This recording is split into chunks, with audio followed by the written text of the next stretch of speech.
All right, let's dive into a question that sounds super simple, but as you're about to find out, is anything but. What is the difference between a lake and a pond? I mean, picture this. You're out on a hike. You come across a beautiful, still body of water. What's the first thing you call it? Is it a pond? A lake? How do you actually know for sure? You're probably thinking, come on, that's easy. Big ones are lakes, small ones are ponds. And honestly, for most of us, that's been a pretty good rule of thumb our whole lives. But what if I told you that when you ask a scientist, that's not really the answer at all? So first, let's just get this out of the way. We have to talk about the biggest myth out there, the idea that this is all just about size. Here's the difference between how we usually think about it and how it actually works. We're all stuck on this idea of size, a simple measurement. But scientists, they see things differently. They're way more interested in the ecology of it, how that body of water works as a living, breathing ecosystem. And this, right here, just drives the point home perfectly. If you tried to find one single, official, legally binding rule somewhere that says a body of water over X acres is a lake, you know what you'd find? Nothing. Nada. Zero. There is no magic number. So yeah, the size myth, it's officially busted. Okay, so if it's not about size, then what is it about? Well, the scientists who study this stuff, they're called limnologists. They're kind of like detectives. They look for a very specific set of clues. And these are the big three. The main clues they use to crack the case are light, temperature, and waves. Think of it like a three-point inspection they run on any body of water they find. First up, let's talk about light.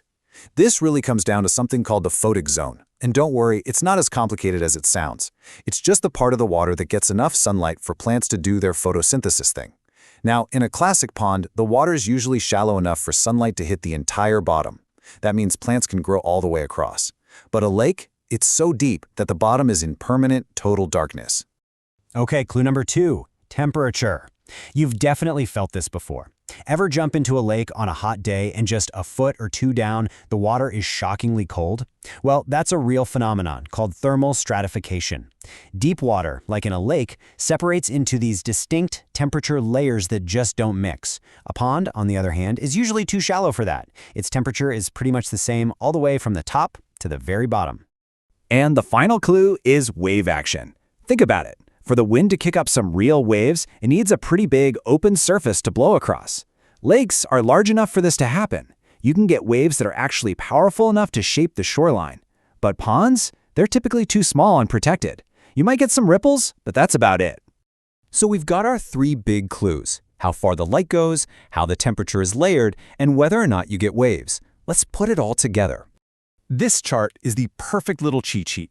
A body of water is probably a pond. If sunlight can hit the bottom, the water temperature is pretty much the same everywhere, and there aren't really any waves. It's more likely a lake if the bottom is completely dark, it has those distinct cold and warm layers, and it's big enough for the wind to create waves. But here's the absolute key takeaway from all of this. Nature doesn't really care about our neat little categories. This isn't a hard and fast rulebook. These are just guidelines. It's really a spectrum, not a switch. The real world is just full of these weird in-betweens, huge but shallow bodies of water, or super deep but tiny ones that just don't fit our definitions. And that's actually what makes this so cool. You're now equipped to see the world a little differently, to look past the obvious and start to see the ecology that's really at play. So the next time you're standing by the water's edge, what clues